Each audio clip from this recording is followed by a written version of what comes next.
بايثون فيها نوعين من الفانكشن. في فانكشن انت كيوزر بتعرفها، وفي فانكشن اصلا بتجي معرفة built in function و user defined function. تعريف الفانكشن في بايثون سهل جدا، بس بجي بكتب له diff دي الكيورد، تاني حاجة الفانكشن نيم، تالت حاجة الارجومنت. الارجومنت دي قيمة بجي بمررها للفانكشن. والفانكشن دي فايدتها شنو؟ يعني مثلا هي بلوك مجموعة من الكود بخدها في مكان واحد، وقت ما أكون محتاج ليها بستدعيها طوالي. يعني عندي كود بحتاجه بكسر وبكتبه كل مرة، بقوم بس بعرفه في فانكشن أحتاج ليه واستدعيه. يعني حسي في عندي مثلا كود بيفتح لي مثلا المكنة بديها باور اون. باور اون دي الفانكشن جواها هنا لو في ارجومنت بقوم بعرفها كولون انتر طوالي، ما زي الجافا في قوس بفتحه وفي قوس بقفلها. يعني هنا البلوك هنا ده في الفانكشن عشان اجي اعرف بدايته ونهايته بيكون عن طريق الاسبيس. يعني زي ما شايفين حسي في كم اسبيس طوالي قدام لي اوتوماتيك.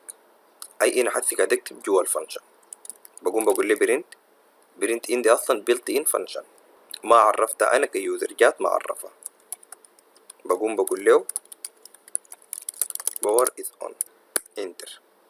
داير امرق من الفانكشن انتهي من البلوك دي، امسح الاسبيس انتر. كده انا مرقت من الفانكشن. داير اكتب فانكشن جديدة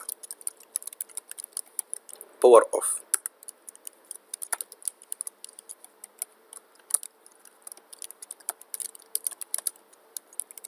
باور از اوف انتر.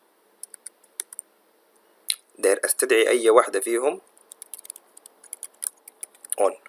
كده اجي استدعيها الباور اون، نفذ لي الكود الجواه قال لي الباور از اون. طيب نيجي نشوف الارجومنت ده شنو. طيب ده متغير عندي اسمه اكس، الاكس دي فيها اون. طيب اجي انفذ لي فانكشن جديدة diff status، امرق ليها ارجومنت اسمه state. اجي اعمل برنت، بدل حطبع القيمة انا طوالي حاجة حطبع عليه المتغير ده تو انتر حمرق لي من الفانكشن. يعني هسه انا متحكم في الحاجة اللي حتغيرها. كل مرة ممكن اديها قيمة اضافية، ممكن اجي اعمل لها call status وامرر جواها الاكس اللي هي الاكس كان اون طبع لي اون، او ممكن امرر القيمة هنا طوالي انا اوف. لو جينا قارناه مع الكود الاول هنيجي نشوف هنا اصلا معرف فانكشن اسمها diff build connection string، ممرر فيها متغير. جه هنا عمل لها كول اداه برنت طبعها build connection string، مرر فيها المتغير ده. والارجومنت حاجة اختيارية، ممكن اعرفها وممكن ما اعرفها. يعني ممكن اكون داير فانكشن بارجومنت وفانكشن داير بدون ارجومنت. مررت عليها المتغير اللي اسمه ماي باراميترز اللي هو ماي بارامترز فيه القيم دي. ممكن تكون حتى الحكاية دي صعبة، لكن حبة حبة كلها حتوضح، ما هيكون في مشكلة.